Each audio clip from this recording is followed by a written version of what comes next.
Hello, everyone. Hello, Hi. hello. Welcome Hello. and join us as you all are coming in. We are excited to get started on tonight's segment. This is going to be a hot topic and a hot topic indeed. So, we just want to welcome each and every one of you as you all are coming in to the Daughters of Esther. Daughters of Esther, or DOE, is an organization developed to empower, uplift, and encourage. In a world that has been successful in keeping us focused on the negative, our goal is to ensure that you remember that there is light at the end of the tunnel. We understand that there are layers to you and your healing. Just like you, DOE is comprised of multiple layers. We have our online Instagram and Facebook page that provides you uplifting and motivational quotes, pictures, and messages to get you throughout the day. We have our moments of motivation, which are brief motivational messages, and we plan on taking DOE into the community. But today we're actually excited to bring you our Women of Wisdom, also known as WOW segment. This WOW segment is designed to evoke real conversation with real people starting the process of real healing. We hope you will join us by sharing your thoughts, your story, and asking questions. You can do this by dropping your comments and questions in the comment bar. We encourage you to share and subscribe via our Facebook and Instagram page at DOE Empower and revisit these messages on YouTube anytime at our Daughters of Esther page. For today's WOW segment, we will journey further with questions, concerns, and the joys of relationships. Now, each of the panelists that you will see this evening are married, but this segment is not just for married people; it's for all those that are in relationships or desire to be in a relationship. We've walked this walk, and we're continuing to walk this walk. So we ask that you just sit back, enjoy, bring your questions, look forward to picking up some tips from real married couples, those that are in relationships, to let you know how we have survived and are yet thriving. So we look forward to all that will be joining us just to share in this night. So we are excited to get back to the panelists. You have met us, you've known us. You guys literally have commented after the first Between the Sheets. They were excited to see this happening again. So we're thankful that you guys are here. We're going to ask that each one of the panelists definitely let us know, remind us who you are. I guess we'll start. You want to go first? You can go first. I appreciate you. My name is Aisha Brooks, and this is my husband, Glenn Brooks. and we have been married for 20 years this year, together for 21, which is crazy saying that I'm 29 years old. So we have been walking this walk and doing this journey for quite a while. So we've had some stumbles, some blocks, some bruises, all of that good stuff. And so we are excited to tell you a little bit about what happens between our sheets as we go through and talk a little bit about relationships, just a little. So we're going to pass this right on over to the Billings, and we're going to let them tell us a little bit about themselves. Good evening. I'm Torian Billings. This is my wife. We're supposed to do that thing they did where I stopped. One more time. Okay. Good evening. I'm Torian Billings. I'm Carla Billings. And we are the Billings. We are the proud owners of Billings Counseling. You can check us out at www.thebillingscounseling.com. Like, we just finished this website like 30 minutes ago. So please be some of our first visitors. We've been married for 8 years. 9 years. It'll be 10 years in February. And so we are just ecstatic to be here. We've had our share of ups and downs too. But through the grace of God and a couple other things, we are here before you. So we are excited. Anything else, Pat? No, that was perfect. Thank you. And I guess we're next. I am David Washington, and this is my wife, Misha Washington. and we've been married just shy of 3 years, so we're still honeymooning. And I serve as the lead pastor and founding pastor of Canton Christian Fellowship Church, and we're just excited about being here tonight and being able to be a part of what God is doing through Daughters of Esther. And so we're blessed, we're excited, and we know we're going to have a great time tonight as we did on last time. All right. As Listen, now that we got through that, I am excited to dig in to these questions because we are looking to help somebody somewhere. And what we're going to do is, I know that you guys heard that the Billings actually have a website. We're going to put that on so you all can go and take a look at it. We want to bless the people. And so we do that through God's word, his direction. And so these are we have some great counselors on the line tonight. So I am excited. All right, so let's jump in. And so one of the things that my husband mentioned, you guys, is a lot of people were like, well, I'm not married. Everybody was married. Here's the deal. We weren't always married. We were dating, and that's okay. So do not think for one moment that you have got to be married. But if you are interested in being in a committed relationship, you're interested in being married, these are actually the journeys that you're just going to have to take. I think every one of us can tell you there's no short-stepping relationships. None of us got here by just taking shortcuts. So even though, like my husband said, you guys are listening to married folk, just know that we are here to help you throughout your journey. So let's start. Now, as we're dating, you guys, because I think this is kind of important. As you're dating, how can you be sure that you're actually dating or marrying the right person? How do you know that this person is who you're supposed to be spending the rest of your life with?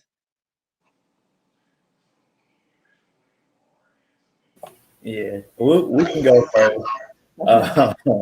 It's becoming tradition. I think when you're dating someone or figuring out who to marry, like the first thing you gotta make sure you're all on the same page. Some people are dating just to date. Some people are dating because they're looking for someone to spend the rest of their life with. And if you got two people like that in a relationship, like it's at some point there's going to be an issue if I'm dating to get married and you're dating just to have somebody to go to the movies with. So make sure that you guys have the same goals for why you're dating. Make sure that you have the same expectations for why you're dating. When it comes to thinking about marrying the right person and who you're going to spend the rest of your life with, it's not a case of I found the right person, so we're not going to have any issues. Boom, they're perfect. Like whether you get the right person, wrong person, or somewhere in between, there's stuff you're going to go through, and there's stuff you're going to have to work through. And the 8 years, 9 years we've been married, I'm not the same person I was during our first year of marriage, and I think that's okay, right? Like there are some ways that I've changed, I've grown, and that's perfectly fine. So don't get so locked into one person that you can't grow with that person. You can't, if they, like catch up in year one and like mustard in year two, you ready to get a divorce. People change, right? I was 25 when we got married, I think. And, I'm 34. Anybody who's ever been 25 and 34 knows that those are two different things. So I would say just expectations and knowing why you're doing it is probably the first and most important step. I would say while you're dating, have your eyes open, have your ears open. You're dating, so you're having fun. But if this is the person that you think you want to spend the rest of your life with, know what the heart is. You know what the heart is by understanding the words that's coming out of the mouth. How he treat the waiter when you go out to eat. How does he talk? Does he open up the door when you go out? Does he say hi to your mom? Like all of these little things show you the character. So pay attention to that. Pay attention to the actions. Are their actions matching what they say?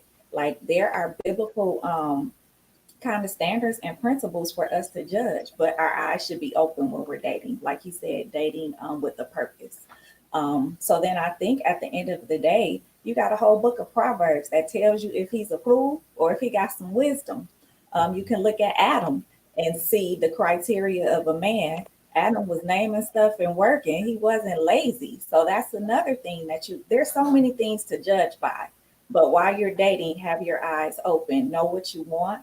And then at the end of the day, when he jumps down, hopefully on one knee and says, will you marry? You like, yeah, I've seen you. I've heard you. I know what your heart is. Yes, this is the one. And then it's a beautiful journey because like you said, you're thinking you just finna kick it. And God's like, no, I have a purpose for y'all to be together. But then that's the journey of marriage. That's just beautiful. But that's what I would say. Anything else? The only thing I would add to that is don't wait until 2 days before y'all get engaged to be like, hey, do we have a future together? Like, this is some work you can do early, because what I always tell, especially young people, like, if you're just in a relationship, you can be in a relationship too long. And if it's not meant to be forever, you can be in it too long and you look up and you know they're not the right one, but y'all got 5 years of history that is harder to let go. Or y'all got a kid together, or y'all moved in together and it's harder to let go. And so before you get to that point where, hey, we got a kid together, we live together, or we just got 5 years of comfort, figure these things out and be prepared to say, this ain't it, instead of just, I'm comfortable here, so I'm just here. Yeah, I think one of the other things that I would say in terms of this, that to know that there's absolutely no certainty that we have in our own flesh. That the certainty, I believe, in terms of dating and marriage, come from the peace of God that God gives us as we're praying the whole time while we're dating. We're praying and like the Billings said, keeping our eyes open, but also listening and discerning the voice of God for affirmation and confirmation. I think also Habakkuk chapter 2, I'm a big believer in taking what's in the head and heart to recording it, writing it down. I know that when God blessed me with my bride, I'd written down, God, this is what I'm looking for in a spouse based on biblical principles. And so I'm just a huge fan of, sometimes when God presents things to us because of distractions, because of our flesh, because of our frailties and our humanity, we can sometimes miss what God presents. And so I remember when we were dating, I went back down my list, and they weren't things that I just wanted. They were things that I believe God wanted for me. And so those things were there. But I also believe, as the billing said, the whole time we're praying. God, I want to be in the center of your will. I think the worst thing we can do is take our cues from Hollywood, take our cues from television. This whole idea that I want somebody that completes me. No, you need to be complete in Christ yourself. Before you take on a spouse, or God allows you to be in a committed relationship. And so for me, the other side of it is, we both talked about this, is that you that peace of God, my confirmation when I'm in God's will is always this sense of peace that Scripture talks about. There's just this absolute, no, everything's not absolutely perfect, no, all the boxes aren't absolutely checked off, but God gives you a sense of peace when you are in His will, when you are discerning, when you are praying, when you are trusting Him. Clearly, the one thing that we can't do is depend on our own flesh and lean on our own understanding in the dating process. I agree with everything that was said. I think when dating, there's a difference between just dating and intentional dating. So absolutely, some people just want to date and have fun, and that's okay if that's what you're looking for. But I think, making that clear, communicating that when you start dating, to let that person know, and that way the expectations are out there. I wasn't looking to just date and have fun. I was intentionally dating. Didn't mean we got it right on the first time, the first person that came along, absolutely. But like Mahani said, with prayer and actually just making a list and talking to God, I made my requests known, things that I wanted, and the things that I believe that God wanted for me. And so, like Carla said, it's been a beautiful journey. Hasn't been easy, and everything doesn't magically come together when you say I do. It's not, that's really when the real work begins at that point, really. So just effectively communicating what your expectations are, what you want, with the other person. So. Listen, I love that. I want to acknowledge something rather quickly. Miss Felicia's asked 2 questions now. We are definitely going to ask them. I'm going to throw them up so we can answer your question, Miss Felicia. But did you have something you wanted? Because I have a follow-up question for something you all mentioned. And I'll say with that, because we always pose the question, are we dating the right person? Are we going to marry the right person? And I think it goes, what I'm thinking kind of ties into what Pastor Washington was saying, is we also have to have humility and also ask the question, am I the right person to be dating? Not just am I dating the right person, but what am I bringing to the table? So when we write down our list of expectations, I think we also have to take the time to say, this is what I'm offering to someone. Without that, then we're almost cheating the other person out of an experience. It's almost a selfish approach. But if you're dating intentionally, as Lady Misha said, then you're looking at that possible relationship with something to offer. So it's not a matter of just, am I dating the right person, but am I in a position for someone to date me, to put up with me? Because I might be the one on the wrong end of the equation. So Did I say amen? Because I want to. I don't know if I should say amen, if that would be wrong. No, amen. He's a great man to be married to. I love it. Yeah, thank you. You're welcome. So listen, I got a question. Before I ask Miss Felicia's question, you all are talking good, as we would say, right? What if I'm actually not a Christian? What if I don't read the Bible? What if I don't pray? So while I hear what you're saying, how do I know that I'm dating the right person? Because I'm not going to hear God if I don't necessarily talk to God. What does that look like for somebody that does not have a walk of faith? That is a great question. That's a great question. I still think the principles apply that we talked about, even if you're not a Christian. Even if you don't read Scripture, if you don't know the Bible, if you're not, you're not in tune with the voice of God. I still think everything we talked about, Elder Glenn just talked about it. Self-awareness is so critical. Not only do I need to know, what I'm looking for and what my expectations are, and you can still write that list down if you're not a Christian, but you also need to be self-aware of who you are, know what you bring to the table, know what your likes, dislikes are. But I think the absolute same principles apply. And, even if you're not a Christian, have a list. If you're not a Christian, know what you're looking for. If you're not a Christian, be self-aware. If you're not a Christian, pay attention to the signs. Does that person have the character, the personality? Are they, as the billing said, are they functioning the way that you want them to function, or conducting themselves in the way that you want them to conduct themselves? If you see this yourself going forward with the future with this person, the principles don't run, even if you're not a Christian. They're still there. I love it. I love it. I was just gonna say, ask yourself the tough questions, right? Like, as crazy as it sounds, I think what gets lost in marriage is that it's designed to be forever, and like forever is such a long time, and so you gotta think about, when we talk about forever, we're not just talking about, is this the person I want to go to the movies with for the rest? No, we talking about like the person I want to pay bills with, the person I want to be there when, something tragic happens in my family, the person I want to be through my career arc, when I have a job, when I don't have a job.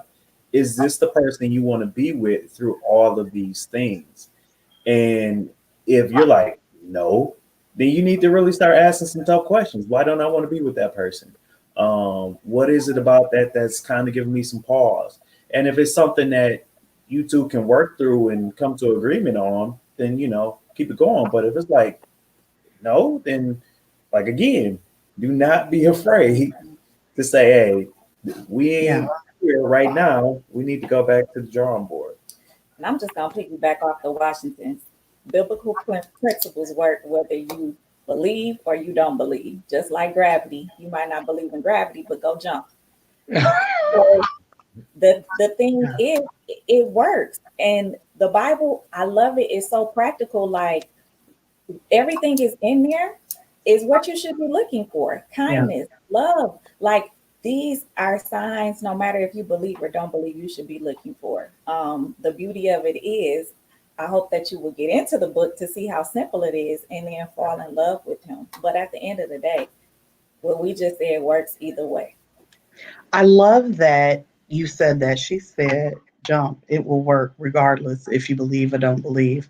I also want to point out that, to your point, you got to ask these hard questions. You all, when I first got married, we really were the 23-year-old, 22, 23-year-olds we got married young. We were babies.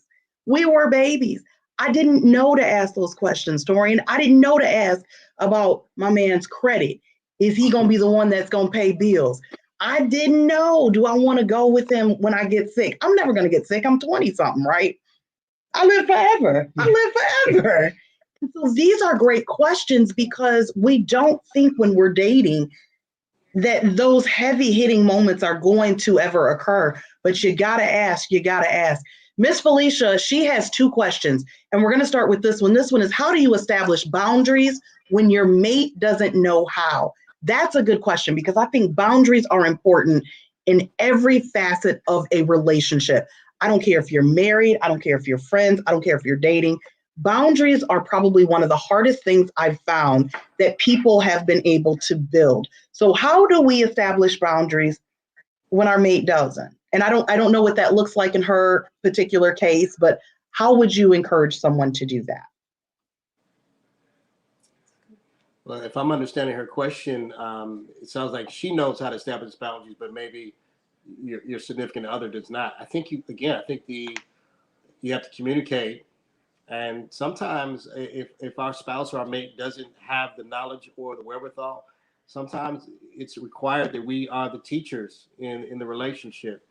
And if that mate is feels like you are valued to them, if they feel like they love you, they care about you, then if they don't know how to do something, they still hopefully will be responsive or be responsible in terms of you helping them understand how to live that out. And if they are totally unwilling or hard-hearted towards learning how to establish boundaries, then you got a whole nother problem that probably is going to need some counseling.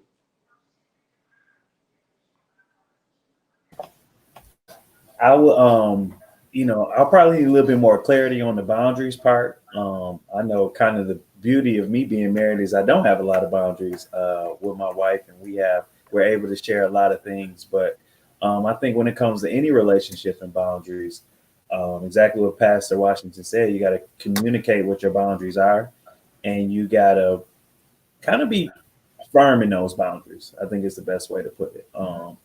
If one of your boundaries is, hey, we're not married, so you can't come over and spend the night. That has to be a boundary on Monday, Tuesday, Wednesday, Thursday, Friday, Saturday, and Sunday. It can't be a boundary when you got to go to work in the morning, but when you free, it's not a boundary, right? Like whatever your boundaries are, you have to make sure they're firm because it's just like, I don't want to compare anyone to children, but it's just like children, they're going to test the limits. And once they realize that there is a crack in the armor, they're going to keep doing it to see which day can I get away with it and which day can't I get away with it. So I think consistency and being firm in those boundaries is important. Okay. And I was looking at that question from the other way, where she knows how to put a boundary up to protect something, but maybe he doesn't know how. So the other I thought he was trying to stay tonight. Go ahead. I got that. But I think it all goes back to talking and definitely compromise. I would say that that's another beauty of marriage. You have the power of agreement. You try it. Sometimes it works. Sometimes it doesn't. You go back to the drawing board. But at the end of the day, these conversations or maybe you trying something as a couple pushes you forward, and iron sharpens iron, and you guys get better. So I would just say, have the conversation, come up with an agreement, try it. If it doesn't work, go back. If it works, perfect. It's something that's stuck, and now you're protecting your marriage, but you guys did it together. I love that. If I can say, when we got married, I think I probably had more boundaries than my boyfriend at the time. And there were a lot of boundaries. And one of the things that I will say is, if you're not married, but you're trying to figure that out, I will say honesty has to happen up front, because one of the things that happened between the two of us is I'm actually an introvert who plays an extrovert on TV, right? That's what I call myself. So I'm an introvert. I'm like pretty laid back. I don't need to be seen. You actually don't need to hear from me. If we're good, I'm telling my girlfriends now, my good girlfriends know, if you know me, you probably won't hear from me every day. I'm actually okay with that. I don't need to be, seen, heard every day. My boyfriend, now husband, is the extrovert. So he enjoyed shaking hands and kissing babies. And so it was important for me to kind of have that conversation up front to say, here's what this looks like for me. And so if you're dating, I think it's important to have that honest conversation, because that will honestly determine if you guys probably should get married, if you should continue down the road, because there's a level of respect. He had to respect the fact that these boundaries were here. And in order to keep peace, safety, and trust in our relationship, they needed to be honored. If they weren't honored, I don't know that we would be 20 years in. Very true. That's good. I would And I just think add with that how you, I'm sorry. no, please go ahead. Please go ahead. How you communicate those boundaries is very important. Not just communicating them, but communicating them in love. Because if it's that important to you, you will be honest and share that information and allow that person, the space and opportunity to receive that. And how you communicate that is very important.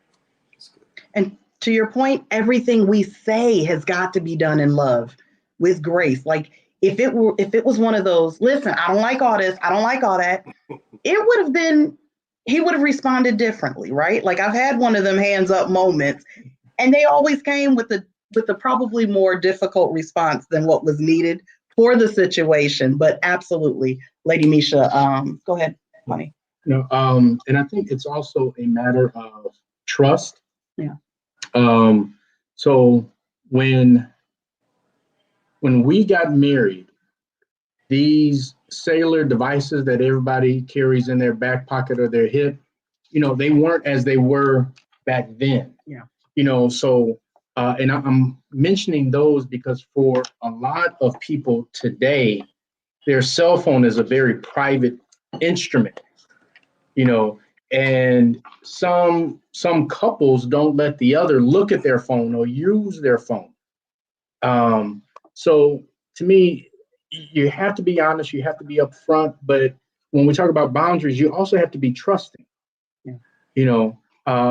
I'm sharing this is my boundary, and I'm trusting you with this information that you won't violate it at any time. So if I give you my passcode to my phone, I'm trusting that you're going to use it with discretion, and not try to put a tracker on my phone or anything. Though I think we really have to look at those things, that those are things that people deal with today that I realized when I got married, that was not an issue.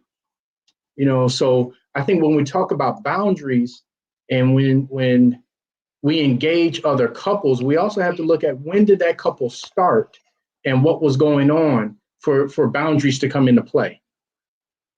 Wonderful. I'm going to ask Miss Felicia's second question, because I think it kind of ties in as we're going back into boundaries. She's saying ministry and marriage, how do you create boundaries, especially as a newlywed? Before you all jump in, I do want to throw this out there. This has actually been a question for a lot of people who have said, the church has ruined my relationship. My marriage was almost, kaput because of the church. I can't trust God. How can I trust God when he tore apart my household? And so I want to say that first and foremost, church hurt doesn't happen because of God. It happens because of people. So I want us to recognize church hurt is people hurt. Let's never forget that God is not people. We do things completely different. So your church hurt is always going to deal with the people. But I do want us to address that, because, that's a real question. How do we create boundaries? How do we do that? I'm going to start with the Washingtons. Pastor, Lady Misha. Yeah, this is how do you excellent how do you do question. Excellent question. I think the truth is, I became a pastor 21 years ago, and my seminary training, my Bible college training, my mentors, some of those boundaries, are principles that are talked about and presented to you. But then when you're doing real life ministry, dealing with people, some of the stuff you have to learn on the fly. You have to learn by trial and error. You have to learn, unfortunately, by mistakes. But here's what I would say. For a married couple coming into ministry or serving in ministry, prayerfully, you've got some established boundaries already for your marriage. And those established boundaries should be able to, if they're healthy, if they're biblical, if they're of God, you should be able to translate those over to your ministry context. Now, this caveat, many pastors that I know are people persons. They're people pleasers. They want to please God beyond, and sometimes with that, they will go above and beyond to try to love their congregation, try to love their members, and can often get in a complex where they are overstepping, neglecting the family, maybe putting themselves in positions where, they may be putting themselves in vulnerable positions that they're not even aware of in the name of doing ministry. Well, again, that comes with now you have to put a team of accountability around you. You've got to put systems and policies in place. You've got to have some leaders that you give access and permission to you to help you with your balance. And you got to, as a husband and wife team, you got to hold each other accountable. If my wife sees someone in the church that is, inappropriate or, coming at me in a way that's not respectful, I need to give her permission. I need to give her permission to speak to that to me. I need to give her permission Don't do it. to say to me, honey, He I said, don't talk to think them. I don't think that lady means you any good, and I can't be like, in the name of pastoring, in the name of Jesus, go somewhere and sit down. But those kinds of boundaries should be established in the marriage, and again, if they're healthy, if they're biblical, if they're of God, they should be transferable over to ministry. Now, I know ministry is unique, but the reality is, unfortunately, ministry families are often in a fishbowl. Pastoral families are often in a fishbowl. Everyone's looking at you. People put expectations, standards on you. I will tell you that I learned this, again, trial and error. I learned this through experience. I learned this through just the wisdom of God to learn how to better protect my family. When my children were younger, I don't know that I knew how to do that. I don't know that I knew how to establish certain boundaries until we experienced some things. Unfortunately, sometimes you experience some things. For example, there were people in our church when my kids were going to Sunday school, things were getting said to them like, you're the pastor's kid, you're supposed to know that. No, you're not going to do that to our children. You're not going to do that to our kids. And so some things, unfortunately, you learn as you go along and experience them. But again, the boundaries that are established as a family, that are established as a married couple, if they're healthy, if they're of God, they should be transferable to the church, even though being a pastor, being in ministry is a very unique experience. Some of it you're going to learn as you unfortunately go through some negative experiences. I'll just add, don't come for my husband. No, no, don't.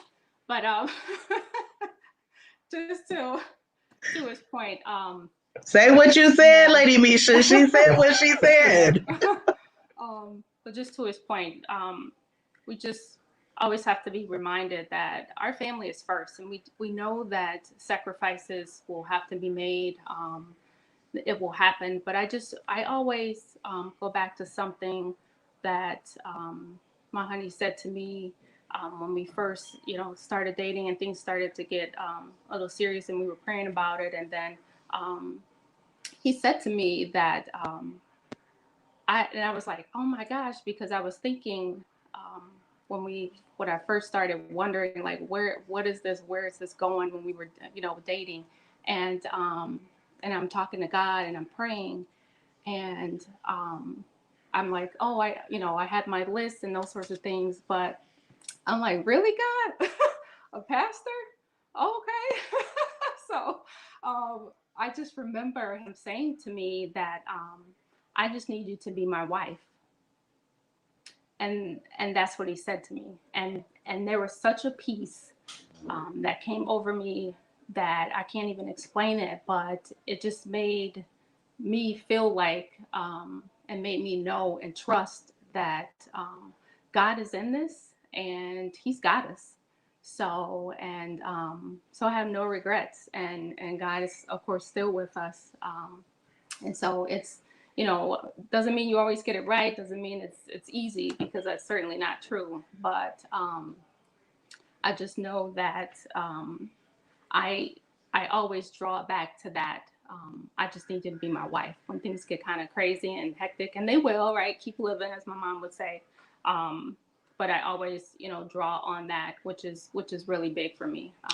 And I would add to that, I learned I knew my wife was coming into a unique situation where a church was established and people were going to naturally put their idea on her in terms of what a first lady is supposed to do and look like and all that. And so I'm very protective of those I love. And so, you know, I was very clear and upfront with her and with our congregation that this is my wife. She's not your first lady first. She's not who you think she should be. She's not going to serve in the ministries you think first ladies ought to serve in. And so we made that clear, but I knew I needed to make that clear to establish the boundaries also and to protect her. And really, to be honest with you, that was just 15, 16 years of experience in ministry that taught me that to be wise in that way.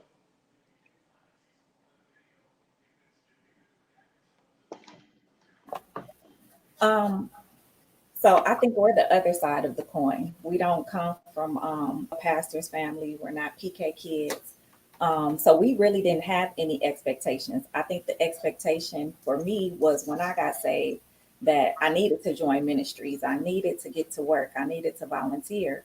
But I also learned that marriage was your first ministry. So now I relieve the burden of always having to say yes to like, no, I need to go home or not. Oh, that's a bad time of night for me. I won't be able to do that because I know marriage is my first ministry. I want to be pleasing and I want to serve, but I also know that home has to be taken care of in order for everything else to flow and follow in our marriage. So yeah, I had to say no to stuff, and I'm fine with that because this is first.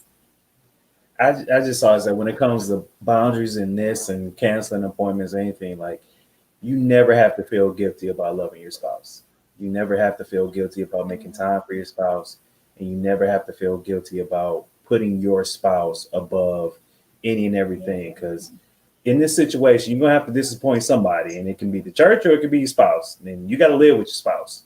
So I would choose wisely, you know, whether it be work, whether it be friends, whether it be church.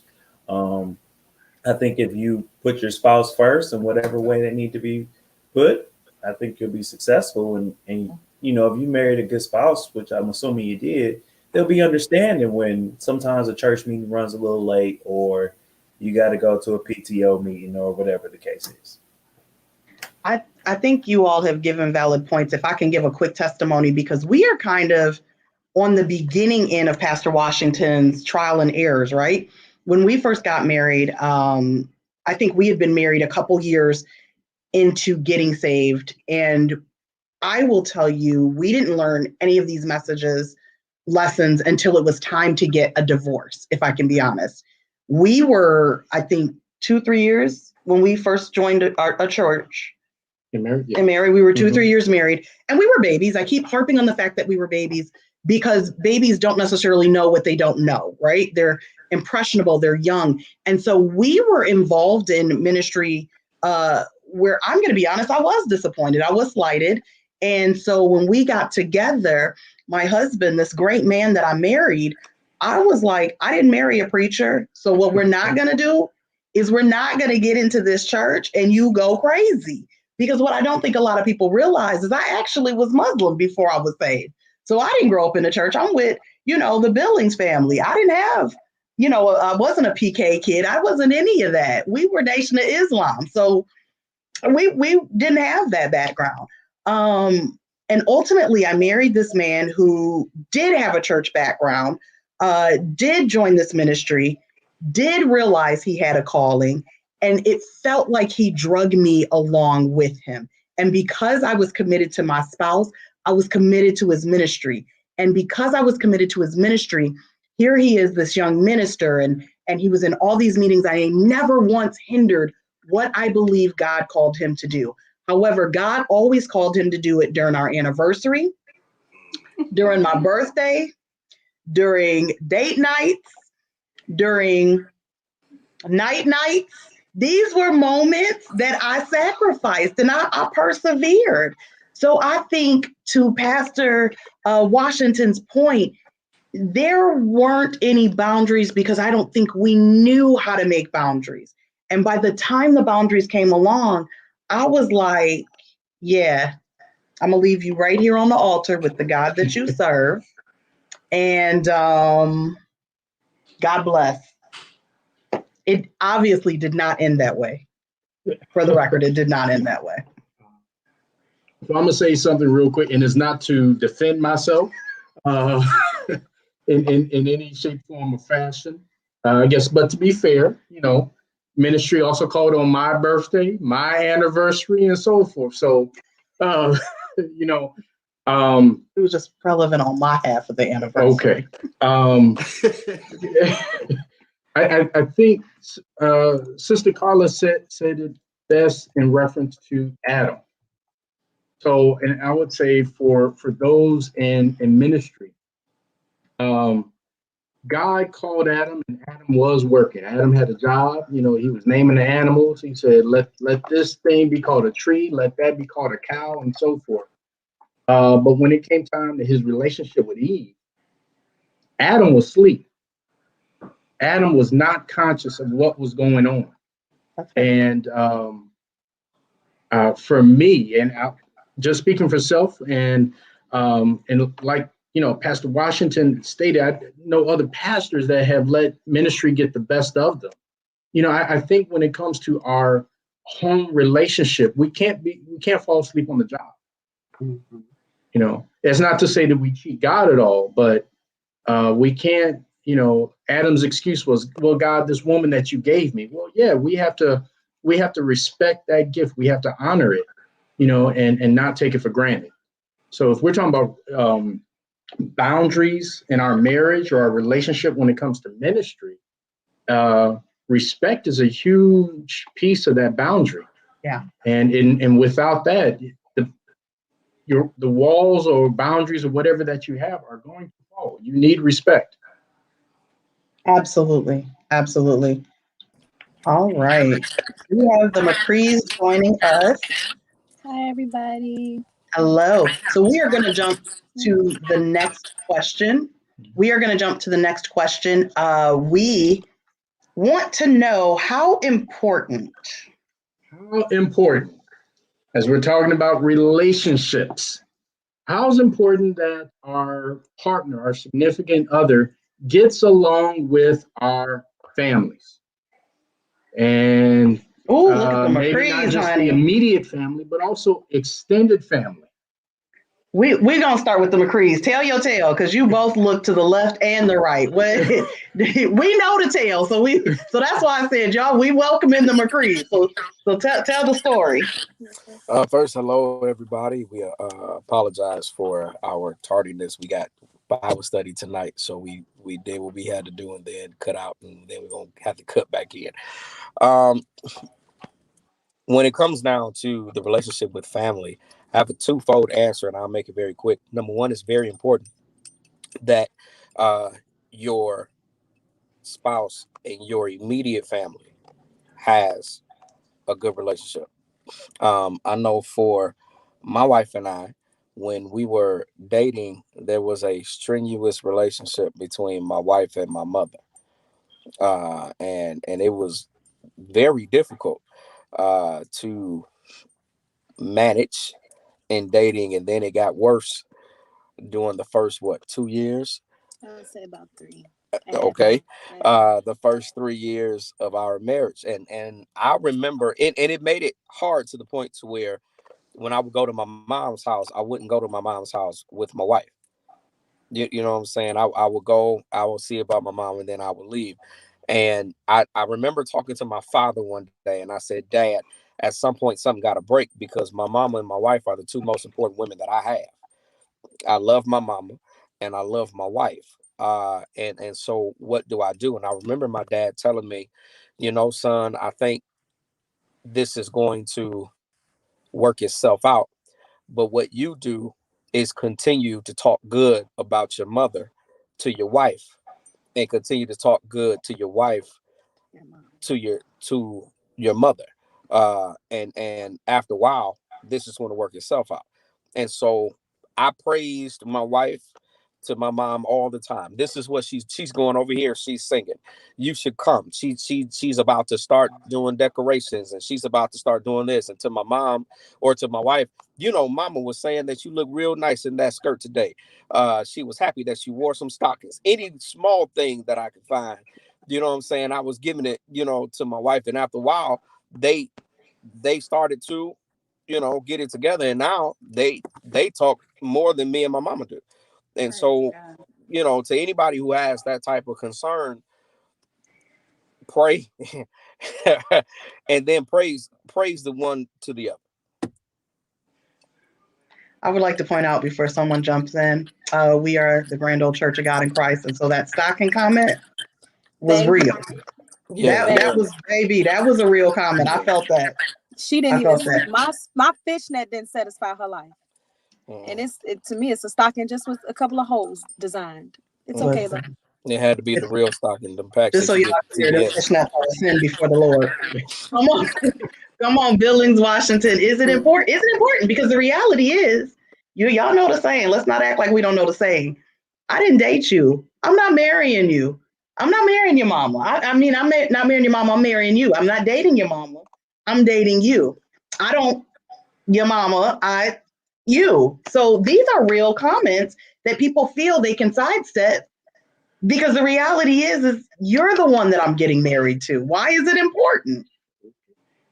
I think it's important, but I would also put the caveat on it that our calling as Christians is that we love one another. So, the biblical definition there is that we need to have agape. My wife doesn't have any siblings, but my sense is that if she did, I would have agape for them. I would be concerned about their welfare as a man of God, as a Christian. I think it's realistic to say that there are some scenarios in some families where you can agape the extended family and the close family, but you may not be best friends. You may not hang out. I think that's okay. I really think that's okay. It's ideal if you can, agape and then some, and have those kinds of deep, intimate friendships, relationships. But that may not happen. But I believe our biblical mandate, our biblical responsibility is to love them, to honor them, to respect them, to show love one for another, even as also as I have loved you. That's right out of the word. So I happen to be blessed with a great mother-in-law who I love. She and I are close. We text and talk outside of me and my wife. That's to me, that's a God thing. That's a bonus. But even if we didn't get along or we weren't great friends, and I'm great friends with my mother-in-law and my wife's great friends with my parents, is that I would love her and I would honor her and I would respect her because I love God and because I love my wife. Man, so I'm gonna be honest with you. Like for the first 2 years of our marriage, I just didn't care. Like be close to your family, not close to me. It doesn't, like you said, I'm married to you. Like I'm coming home to you every day, so I really wasn't that worried about it. I think the turning point for me is like family is extremely important to my wife, and if it's important to her, it's automatically important to me. Like I have no problem sacrificing anyone in my family for my wife.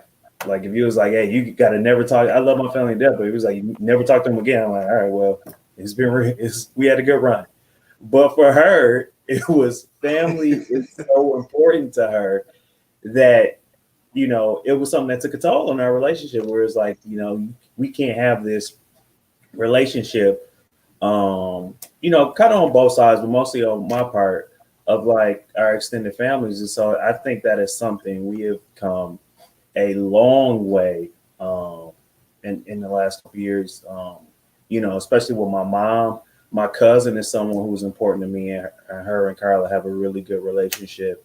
And I'm still doing some stuff on my end to improve relationships. But I think from when we were married to now, I think we've made a ton of progress because we recognize the importance of family in a marriage. So yeah, imagine me. Like we got traditions on top of traditions. We hanging out. Like I lived with my mom until we got married, and he like, oh, well, I gotta go to that too. Yeah, like family is so important, and I think it's important to have a relationship. Like Pastor Washington said, we don't have to be best friends. Maybe I'm not your daughter-in-law, or you're not my mom, or maybe we do have that, and maybe we don't. But it's something. This is where this person came from. You can learn so much information about this man because he came from that. So why wouldn't you want to be interested in it? I know it can be difficult at times, but like Pastor Washington, it's a bonus. I was so looking forward to his family because I'm like, now I get to it everything. I can have two moms, and he like, no, I got you. What you tripping on? Oh, it was bad. It was bad. But it's better. It was bad, but it's better. Much better. Let me throw this out there, because while we love the in-laws and the outlaws, we got kids in the mix. We got kids. Not some people get together with children that are now entering. That's the part of the family. And how do you deal with someone's child you love, but I don't like your kid? I mean, that happens. Or the kid just doesn't like the person you're dating. Is that important? Because people will get together and Plot. and what? Plot. Oh, not where I was going, but okay. All right. All right. Well, plot. If they don't like the person, how can we work to remove this person from the equation? I know what plot means, but I want y'all to know this is how Brooks grew up. Brooks is over here plotting against relationships. So, dear God, that's not where I was going. I was saying, what happens when the child doesn't get along with your significant other? Now, we can't answer that, but if anyone wants to jump in, I would love to know, what do we do about the bonus children? I think it's something kind of what we talked about earlier. It's something that you got to start early in the process. And looking back, I think we started early, but I would have loved for us to start even earlier. I think it's, we're always worried about, I don't want to introduce my child to a whole bunch of different people if it's not serious, and that's 100%. But once like, all right, this is going to be something, and, you start introducing your children to the relationship, make it a good fit, like start building intentional time as a family and, have some of those honest conversations about what's happening. And, just like you try to figure out if this is, try to figure out your spouse, you got to figure out the kid too, because there's some people with biological children that they don't like and that don't like them. So that can't, that's true. That can't stop the show.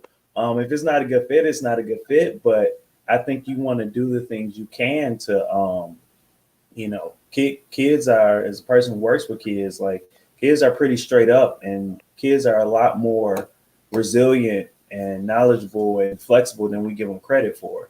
And so have those conversations, start the work early. Again, don't wait till 2 days before the wedding, and try to figure this stuff out. I think that's especially important. We can speak to that because we do have bonus children, and I let my wife speak, but so we face this the bonus children piece, and first thing I would say is that my bonus daughter was apprehensive because she's like, who is this guy taking my mom? She was only 10 years old when we got together, and so I knew not to take it personally. I had to look at it from the perspective of a 10-year-old. And I knew that if God called me to this marriage, which I knew he did, if God called me to be married to this woman, which I knew he did, that God also called me to be a bonus dad to my bonus daughter. And so there was apprehension, there was nervousness, there was anxiety. But the thing that I worked hard at was to not take it personally in terms of her liking me, in terms of her accepting me. What I was convinced about was that God called us to be married. And so since I was convinced that God called us to marry, I believed that all things were going to work together for good because we were called according to his purpose. And so I would say we tried very hard not to force the issue. I have 5 biological children.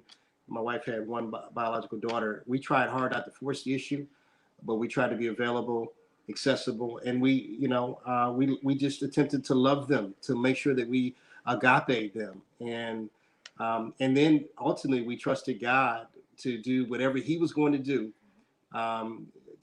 to bring the relationships to the level that they needed to bring to. Some of it was literally not in our control. The only element we could control was that we made the choice to love our bonus children. Yeah, and I think just to add to that, just like Honey said, just really trying to look at it from their perspective.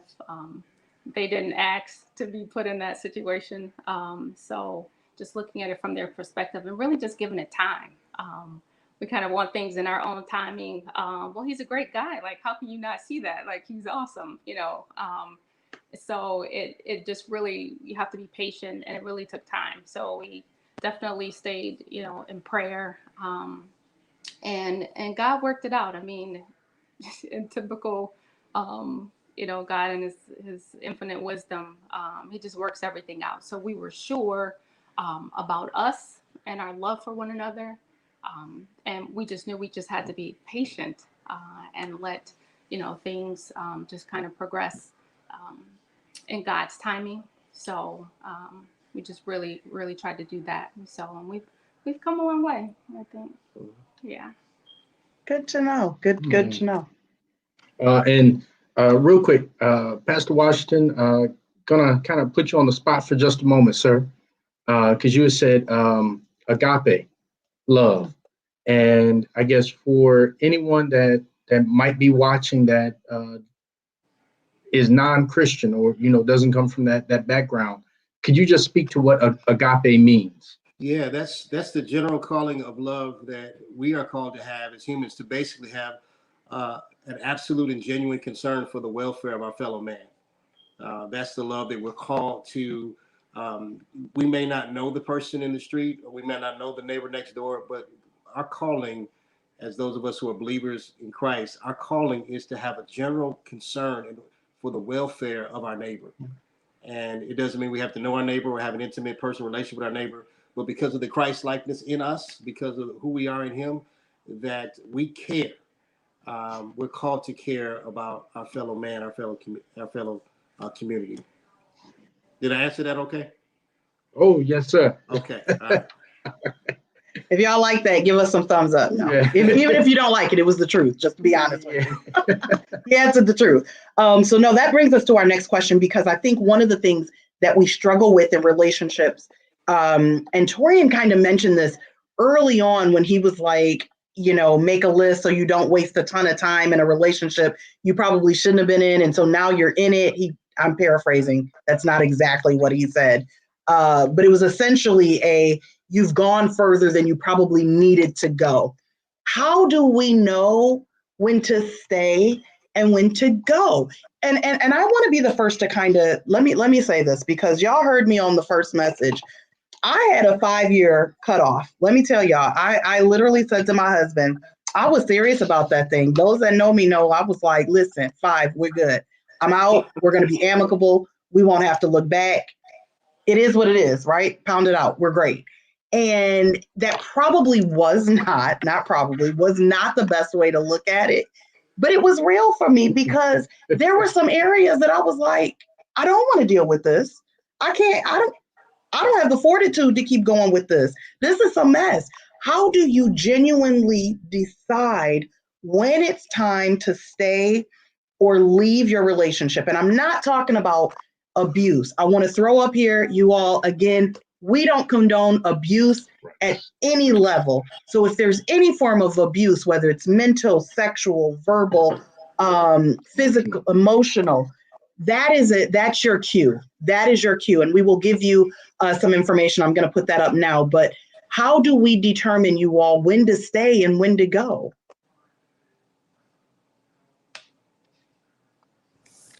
Okay.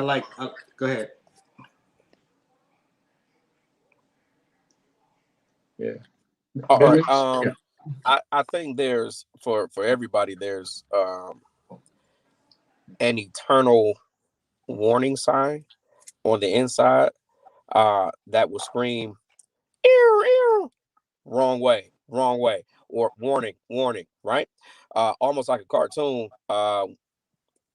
I look at too much TV, but anyway, when it, I heard danger, Will Robinson, when you did that, so I was with you. That was with you.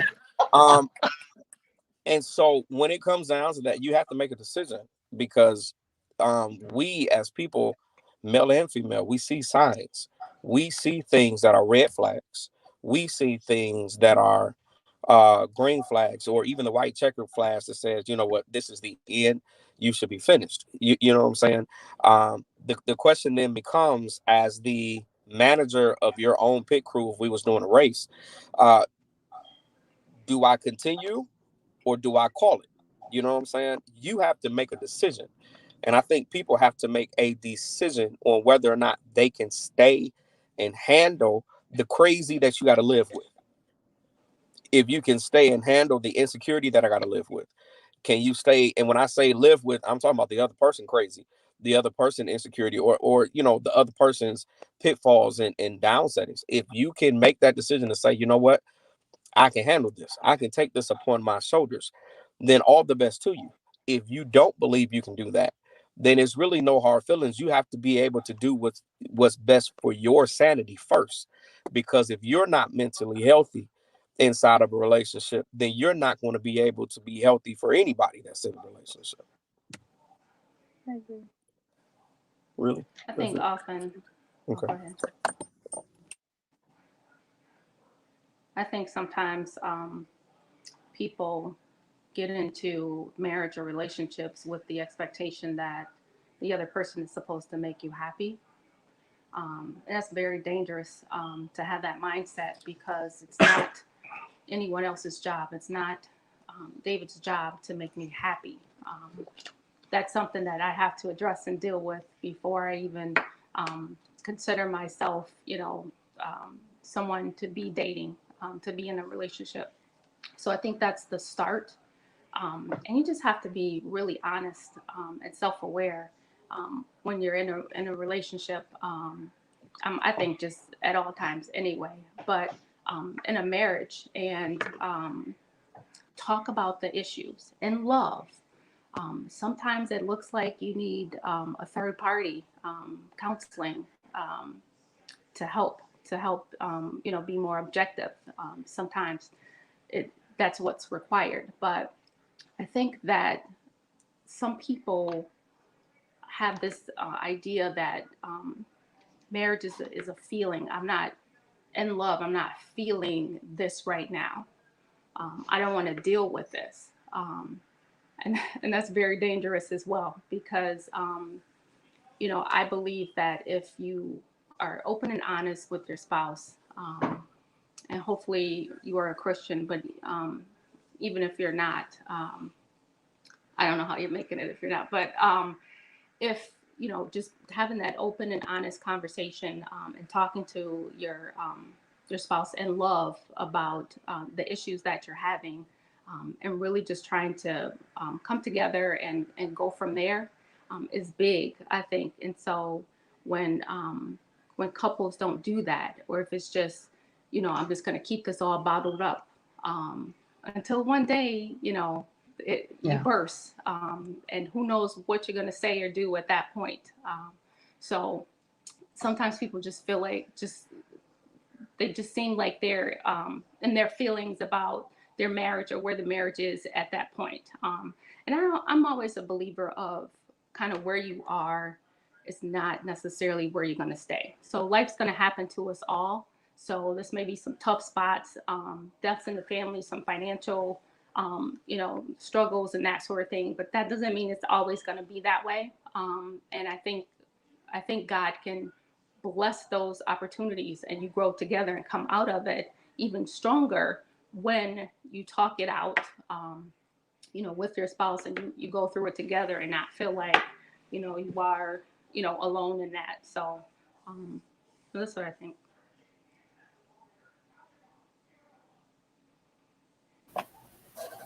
I think part of it, like we talked about earlier, like you got to ask yourself those tough questions and accept the answers, right? Like sometimes we ask tough questions and get a clear answer, and then we want to justify it, or try to manipulate the answer. And like you got to take the answer for what it is.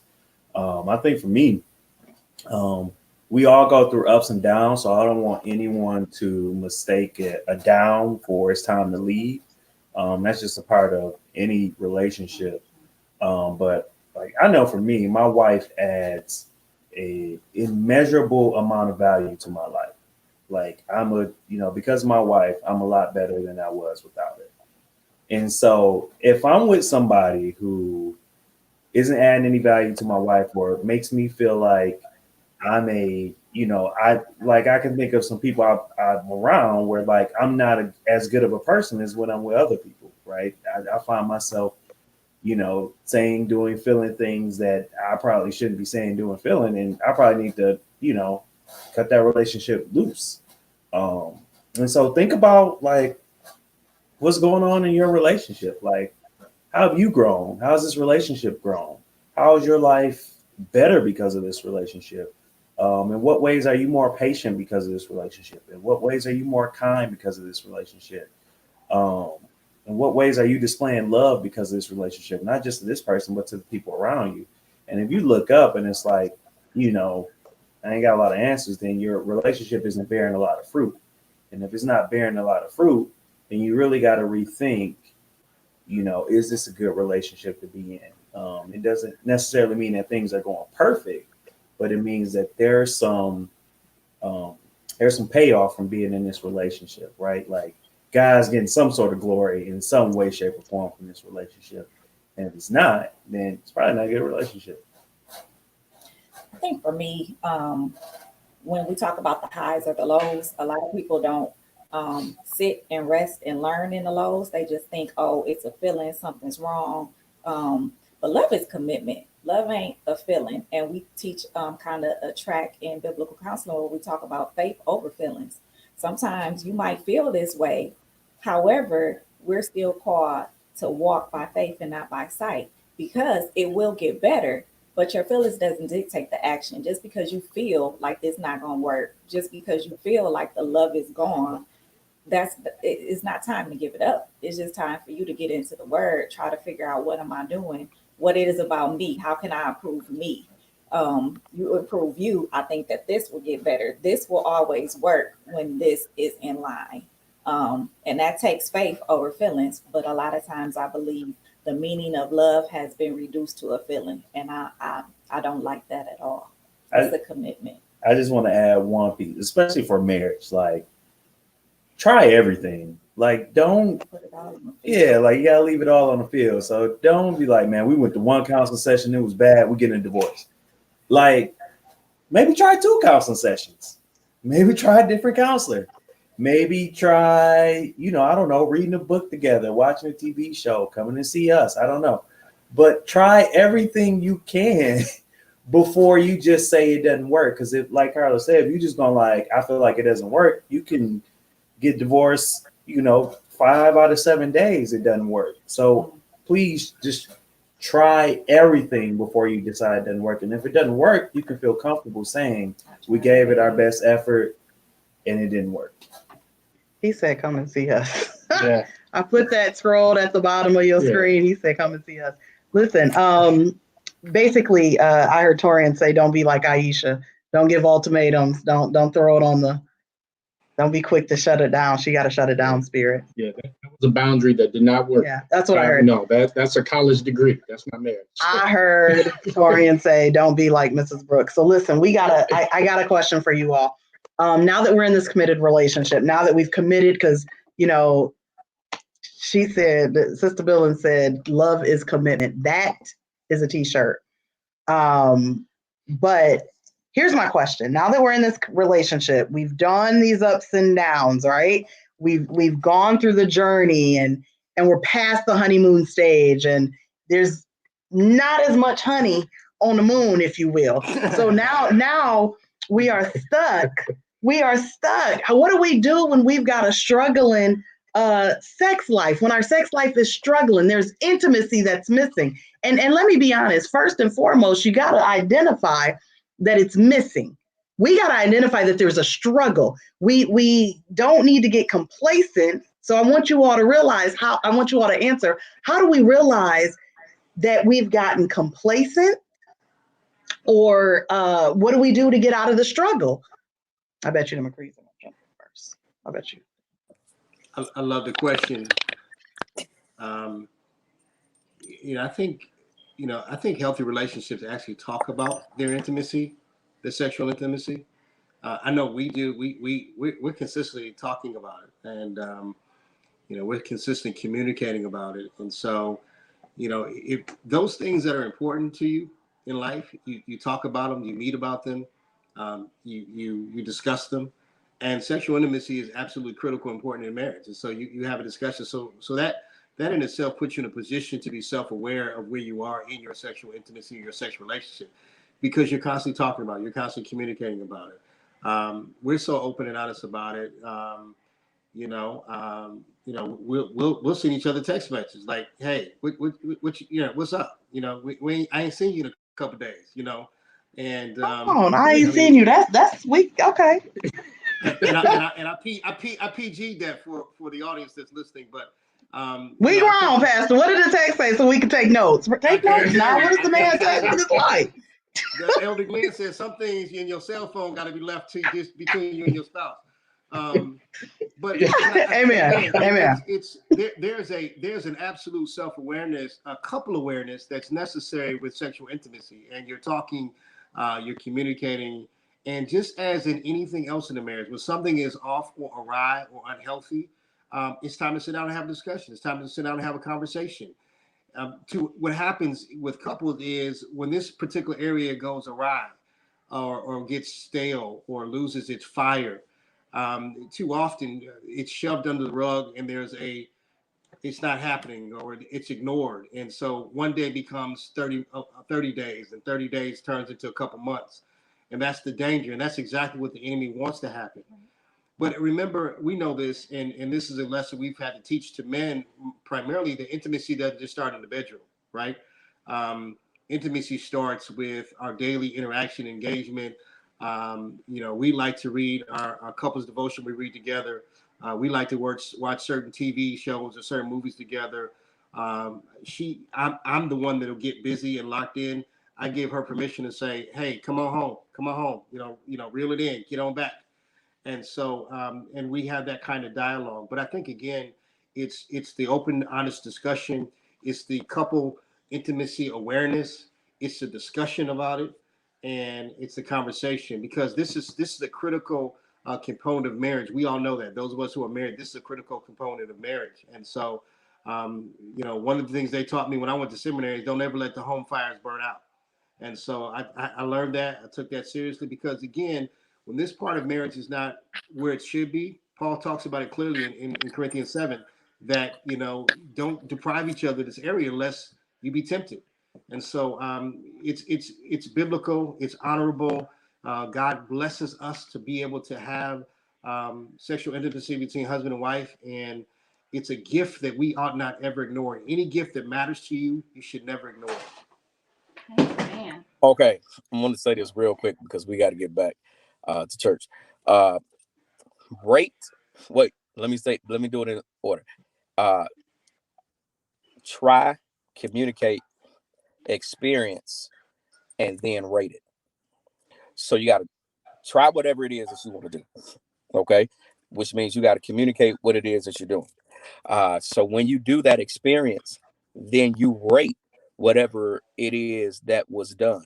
On a scale of 1 to 10, how good was that? You got to be able to be open to say, from the scale of 1 to 10, was that, oh my effing God, we got to do that again?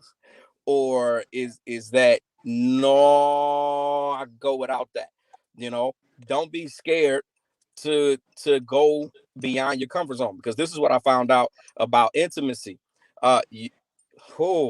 Your spouse might enjoy some stuff that you ain't never tried before. And so if you don't try it yourself, you don't know that you like being tied up until they tie you. You know what I'm saying? So go ahead, get tied up on the bed and find out how it feels. Rate it, experience it, communicate, rate it. And if it's a 7 or above, you keep that in the repertoire. You know what I'm saying? If you don't know what a pill would do for you, you don't know how that is going to bless you. If it makes your heart palpitate, don't do it no more. But if it does what it's supposed to do, keep that in your arsenal. You know what I'm saying? So you can't be scared to try new things. The only bad sex is untalked about sex. So if you don't talk about it, then it's not going to get better. Okay, so let me quickly jump into this question because you kind of segued into it. How do you compromise on the requests and the boundaries? How do you compromise? Try everything once. And What if your then partner won't let you try everything once? What if one person's willing to try once and the other person is a naysayer? What do we do? So let me give you Bible. If you lay the seed, it will grow. So go ahead, put it out there. Say, I want to try this. I know there was something that I wanted to try. It took about 7 years before I was able to do it. Please don't confess. Please don't, Yeah. dear God, please don't confess. We'll all get down. Don't You do know it. what I'm saying? But it was a great, it was well worth the wait. And I thank the Lord for that 7-year completion time. You know what I'm saying? So plant the seed and say, hey, I want to try this. And every so often, just keep bringing it up. Water that thing. It's going to grow. Try everything one time. before we get out of here, I think try it, and at the end of the day, know that if it's something that your mate likes, at least acknowledge and try it with your mate. Because the truth of the matter is, and this is stuff that we don't talk about. Susan in her red dress is sitting there waiting, and what you won't do, Susan is prepared to do, or Sam is prepared to do for your mate. And it's an unfortunate thing, but that's reality. I would at least try it once, and then I say, hey, I don't like that. We tried it. Now we're not going to talk about it again because I don't like it. And if I don't like it, I'll never try it again with you. But at least I gave you me to try it. And last thing, and I'm done. One thing that we got to understand, that everything that we like with somebody else, you may not like with your spouse. And you have to be the person who likes that, has to be okay with that. You might try it with your spouse, Wait, but you wait, might. what does that mean?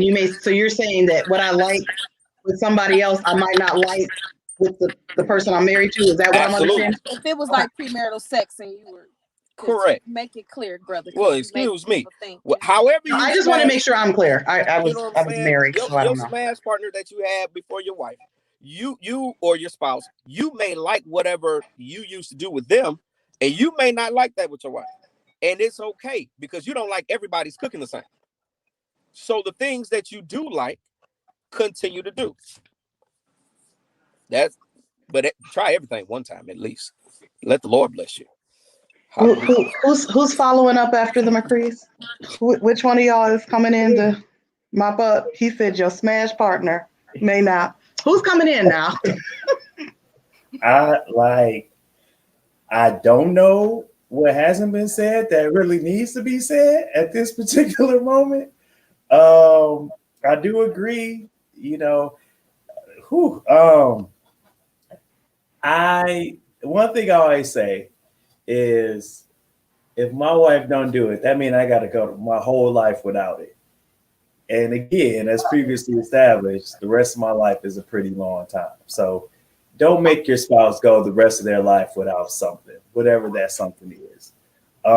As far as when your sex life is struggling, I'm a big fan of just being very intentional, right? And so whatever that means, sometimes that means like you got to schedule it. You got to put it on the calendar. You got to say, hey, we got a quota to meet. We need this 4 times a week, and it's Saturday, so we only hit it 2 times. So it's going to be a busy Sunday. Also, like Pastor Washington said, you got to, sometimes sex life is struggling isn't the physical act of sex. It's not like, I don't like when you do this. It's, you didn't preheat the oven, right? Like you didn't do the emotional things that make your wife enjoy sex, or you didn't do the ego stroking things that make your husband enjoy sex. So like, if you around each other and connect in that way, start there. And then, if you get to the physical part and the physical part ain't clicking, there's counselors for that too. There's books for that. There's, conversations you can have. I think the physical part is a tad bit easier to figure out than all the other stuff that surrounds it. So before you jump in, Miss Carla, I want you to say this, but before I forget, I want y'all to answer. What if your life, the sex life, the intimacy is struggling because you won't compromise? So go ahead, but I want y'all to know that was a question that I want to have answered. Okay. And I think that's where I was going. So I hope that this answers the question. And I was just going to piggyback off of kind of what Pastor Washington was saying as far as sex is a gift.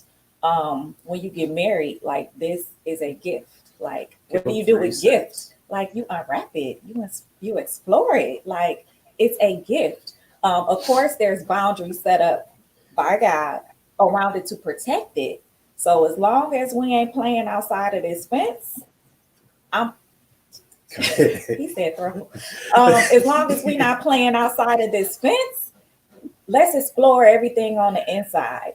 So maybe it is a request that I'm not comfortable with, or maybe that but we've talked about it. And like the McCree said, we talking about it. We're gonna communicate. We're gonna try it. We're gonna communicate about. We're gonna enjoy the experience. Then we're gonna sit back and rate it. Do it stay in our face, or does it not?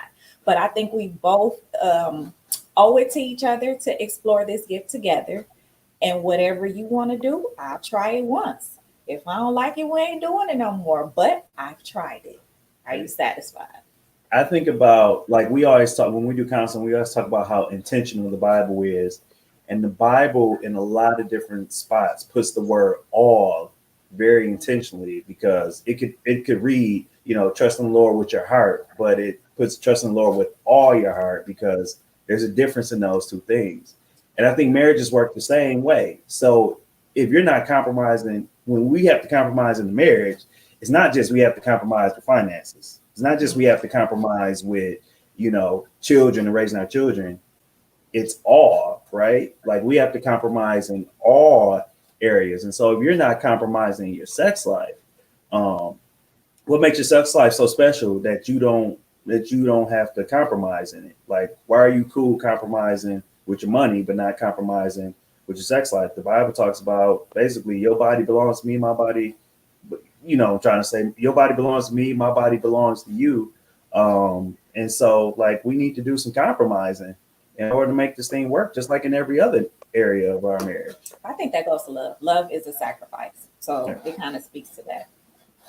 I think too, there's the other side of this, the compromise piece. I think also when I think about 1 Corinthians 13, love does not demand its way. So I think the communication piece is absolutely correct, that we can talk through it, that we can communicate it. But if I'm presenting something, a desire to my wife, and it's something that makes her absolutely uncomfortable, or something she needs to pray through, or something that she needs to think through or process, then I need to also make sure that I'm not demanding that I get my way. Because listen, if I love her like Christ loves the church, then I'm loving her sacrificially as well. I'm loving her with her in mind as well. I'm loving her with not just my own desires, but I'm loving her in a way that I want to fulfill her desires. I want to be a blessing to her in our sexual intimacy, because the beautiful part about this gift of sexual intimacy within marriage is that it's not just about me. And so I think we need to speak to those couples as well, where there are some, let's be honest, there are some couples out there, there may be some individuals within relationships that maybe their demands are excessive. Maybe their demands are unhealthy. Maybe their demands are out of some kind of, something, as Sister Carla said, are not within the boundaries. And so we want to be careful that we don't say, hey, because you're married, you got to, every compromise is not a good compromise, and every request is not a great request. And I think the other part that's so critical that we must talk about is, we talked about it before we got married. I think you need to know what your spouse's sexual flavor, desires, needs are. That's a good I think point. we need to talk about that. I think that's critical. I think you need to know, really what their sexual, levels are. I mean, I think Torian said it well. If I'm a 4-time, 5-time time a week person, that needs to be communicated. It needs to be talked about up front as much as possible. You can kind of, again, everything we pointed a lot tonight to expectations. I always said expectation that has not been communicated and agreed upon is just a thought in somebody's head. It's not an expectation at all. So I need to jump in. I wrote down what you said. Sometimes our compromise isn't healthy, and sometimes they can be a little demanding. Now, here's what I think that sometimes we neglect to realize. Even in relationships, the ask is harder than hearing the response, if that makes sense. So if I were to put out a request to my husband and he denies me, and I'll feel some kind of way, right? Because I've worked up some stuff. And at the end of the day, and again, by all means, y'all, to be married to me is to expect the unexpected. One day my husband is going to say, yep, and we're going to be in the middle of a cornfield with a helium tank and some Twizzler sticks. Because Lord knows I'll probably ask for something that he's like, yes, since you want to ask, yes. But asking takes a lot of courage. And so how do we tell someone to be comfortable asking? And what do we say to the receiver, the person listening? Be kind in what you hear. What do we say about the helium tank and the Twizzler sticks? That is not a real request, y'all. That is not a real request. Torian, it is not a real request. This is a judgment-free zone. It is not. But what do we say? What do we say? I think kind of what we talked about earlier, everything is done in love, right? So I ask in love, I respond in love. And like Pastor Washington was saying, like, you know, a no isn't always a no. A no sometimes is, you know, I need some time to pray on it, or I'm not there right now, or, kind of talking through why your no is a no. Some people, what we don't talk about, and I'm assuming we're still talking about sex, but I think just in general, some people have some experiences that make that no a no, right? Like, Fair. hey, you want to, I don't know, I ain't gonna get into no specifics, put anybody business out there, but helium tanks, Twizzler sticks. you want to do some helium tank stuff. Well, you know, when I was a kid, I was on the helium tank and the balloon popped, and you know, I'd never go near a helium balloon again. You know, so we gotta respect and recognize that there are some experiences that happen, and as far as asking, I think that's intimacy work that's done way before you get into the bedroom.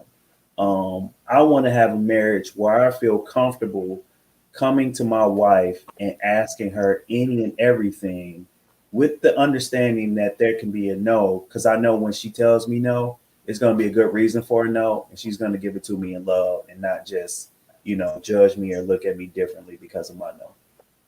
That's good. I really think that I think it's important that it's a great question that, the asking part. My wife, it's what Torian just said. We give each other grace and permission, even though that sounds weird when you're married. But my wife gives me grace and permission to ask her. She has given me space and room to ask her. She has given me allowance to ask her. She has given me her blessing to ask her. She's like, I want you to be honest with me. I want you to be real with me. And so that area that you're talking about, Aisha, in marriage is so critical, that the receiving spouse, as Torian just said, makes it okay for the ask by how they respond, right? By responding with love, by responding with grace. And so that confidence gets built up within the marriage, and I'm not afraid to ask. I'm not afraid to communicate to my wife, here are my thoughts. This is what I'm thinking. This was on my heart, and vice versa. I would just add that for me, it goes back to considering the requester.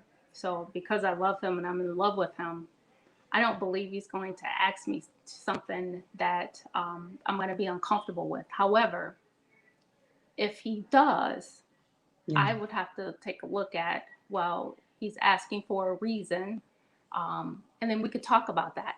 For me, it's not oh, no, no, where to do that at? It's not one of those. It's, let's talk this through, because he's asking and because of who he is to me, I'm going to consider it. We still may circle back to a no. However, we're going to go through that process where, I'm going to, and I don't always get this right, but respond appropriately, ask questions about it to get clarity, and then, pray about it, talk about it, and then go from there. So I just consider the requester. And I know that he wouldn't don't want to do anything to harm me. So I keep that in mind. And then we have to talk through it and just really and be real about it. Just really be honest about it. Yeah. And as we're talking about this, I think it goes back to the very first question, and it's kind of, I see it as cyclical, when we talk about dating and being intentional, as it was said earlier. So when we talk about the bedroom and intimacy, it does go back to, I think, in the very beginning when we're making our list and our expectations of being upfront, open, and honest about who we are, what we want, and what we're looking for. Because intimacy, as it was said at different times, doesn't start in the bedroom. It starts before that. It starts with holding a hand. It starts with compliments, just giving a hug and so forth. If I only looked at my wife, the only time I looked at her, I should say, is for the bedroom, then that I see that as undervaluing her, regardless of what I want, regardless of what she wants. If that's the only time we're really communicating or getting to know each other, spending time with each other. So it is watching SVU, episode upon episode, or Food Network, all right, to where I can go and say, oh, that's Guy Fieri, and and all these other things, stuff I did not know before marriage. Okay, but that's spending time with her. So when it comes to the bedroom, it's not a foreign area to us. It's not a foreign atmosphere because we've been building up that intimacy. So I think for a lot of couples, when they talk about the bedroom, we got to look at what's like for you, like outside of the bedroom. Yeah. I want to point something out. You felt that thing. I'm not giving up Law and Order. I'm not doing that. I'm not going to do that. One of the things that I've heard each and every one of you all say, and I before we close up, I would love if somebody wants to jump in, but whether or not you all pick this up, you guys pick up this nugget. They all have said that there is a difference between sex and intimacy. Each and every person that has spoken tonight, you all have been describing the act of sex, right? That is the act. And so I would love for someone to give us the definition or their version or ideology of the difference between intimacy and sex, because you guys have clearly made it a point to distinguish the two, not put them together. I think, I think sex is like, there are plenty of websites I can see you to that can just show you what sex is, right? Like, sex is just this physical act. And if you're a person who didn't wait until marriage to experience it, I think like that feeling of, man, I just had sex with someone, right? Like, it's like, soon as it's over, the emotion leaves. Like, it's you don't feel close to that person. You're trying to, in a lot of cases, get as far away from as you can afterwards. It's almost like immediately after, it's like this, like you just immediately come to your senses, and it's like, no, this wasn't what I should have been doing. When you have intimacy, there's a closeness that it starts before, it's intense during, and it continues afterwards. Like, there's just this connection you have where it's like, sex becomes like this physical manifestation of what you feel inside, what you feel with each other. And intimacy is like, you get a similar feeling. Like, when you're just having sex, you get that sexual feeling only during the act of sex. When you have intimacy, you can get that feeling like Glenn said, with a handhold, with a, hey babe, how you doing? With you look nice in that dress today. It's that connection that is between me and my wife and no one else in the world. It's something that only us have, and that's what makes it feel so special. It's the beauty of marriage. Yeah, I think good intimacy is the prerequisite to great sex. in a marriage. And you know, Torian said it well. It's the sense of absolute connection that goes above and beyond just the physical act of sex. It is the sense in my soul, in my inner being, in my spirit, that I want to be with this woman, that I love this woman, that I'm in love with this woman, that I just want to be in her presence. I just want to, you know, I just want to do that. You know, I want to touch her skin. You know, I want to hold her hand. And it's this absolutely, Torian said it, it's this sense of closeness that I think, and I think if you can visualize it, it is the Holy Spirit's drawing of our oneness and our sense of oneness and our absolutely awareness of our oneness that is above and beyond intimacy. It is, I mean, above and beyond the sexual act. It is, but great intimacy, I think, is the absolute best prerequisite to great sex.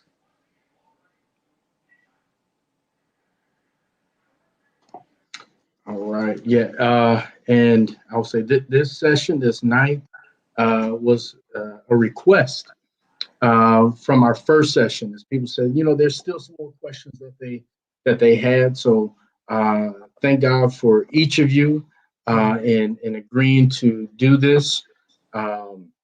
And I thank God for my wife for listening to God and coming up with the Daughters of Esther, following the Lord's direction and letting God use her. So, and I know in the church, I always say my wife, well, I'm going to take the time just to say, you know, I'm her husband. So I'm thankful she let me be a part of this. And in the area of relationships is something that's never going to stop. The conversations, the questions, the talks. So I don't want to put pressure on anybody in saying that, you know, but I guess what final words do you all have as we start to wrap up? Just for young couples, old couples, middle of the road couples, whatever it may be, you know, to just keep going and stay strong in their relationship. So as the TV show says, you know, final word. Go ahead. First advice, wisdom, is always let your wife speak first whenever y'all wrapping up. The second thing I have to say is just keep the faith, right? Like, there's always a reason to believe. If you're a believer and you're deeply rooted in the Bible, you know, talks over and over again. It's just about keeping the faith, trusting the Lord. And so always keep the faith, man. Like, whether you're single and you're trying to figure out if you're going to be single for the rest of your life, whether you're married and you're trying to figure out if this is going to work, whether you're, you know, divorced and trying to figure out if you'll find love again, just always keep the faith. And, you know, whenever you feel like, man, I'm losing faith, I don't know what to do, I'm running out of faith, you know, thebillingscounseling.com will be happy to talk to you and help you find some faith. Plug at any moment. I love it though. My words of encouragement would just be, I guess, full circle. I came in talking about have your eyes open, studying your spouse, whether you are day one or whether you have years under your belt. Like you said, we are ever evolving, ever changing. Don't ever get complacent, thinking that you know what's going on. Listen to what your husband is saying. Study him. Continue to have date nights. Continue to grow in your knowledge. This is an awesome thing, but it needs to grow and you have to pay attention to it. And this man I'm trying to pay attention to because he stuck with me. Life. That's it. Well, it's a long time. My final words of wisdom are that I would say that many couples miss this, but prayer is the beginning of great intimacy. When she and I are ensuring that we're praying together consistently, going before the Lord together, praying over each other, me hearing her pray over me and her hearing me pray over her, that is the absolute beginning of powerful intimacy between a couple. I would just add, regardless of if you're a Christian or not, just really try to be self-aware, really just be honest, whether you're dating or married with the person that you're involved with, and the good old fashioned treat others the way you want to be treated. So if you don't want to be played like a fiddle, then there are certain things, behaviors and things that you would need to do. So I would just go back to that. Just be open and honest, be self-aware, and just have those real conversations, talk about the expectations, and just treat people right. You want to say something? You got it. So I'm going to say what I've heard each and every one of you reiterate. Relationships require honesty, and it requires a listening ear. And I think sometimes in relationships, we tend to not want to say the hard things in order to not let the relationship end. And in order for your relationship to persevere, in order for us to get over our hump and get past the trials and tribulations, it took honesty and it took a listening ear. And we had to be upfront and we had to be honest about what was going on, what we were feeling, and what was happening. And the other person just had to hear. It didn't mean that they needed to understand. It doesn't mean that you're going to be held accountable for knowing exactly what they're talking about, but you do have to love them enough to hear what the loved one is saying, acknowledge it, and see if you all can work through it. Because at the end of the day, you guys, this is going to work because you've put in the work. So that's my words of wisdom. We are yet so thankful for each and every one of you that has taken the time to join us for round 2, and we've got a round 3 in us. So there's another topic that we want to come back with, and we hope you all continue to join us. I appreciate the text messages, the comments, the shares that I've been seeing. You guys are phenomenal, and we want you all to know that if you guys have any questions, we are always here to answer. Again, we are asking that if you are in a situation that you just don't know how to get out of and you just don't know how to get over that hump, we want you to find a therapist near you, or you're more than welcome to call the Billings at thebillingscounseling.com. So definitely we've got therapists upon therapists upon therapists. And I promise you, if you all are looking for a home church and you need a pastor, head on over to Canton Christian Fellowship. If you're here in the Michigan area, you will not be disappointed. We love each and every one of you.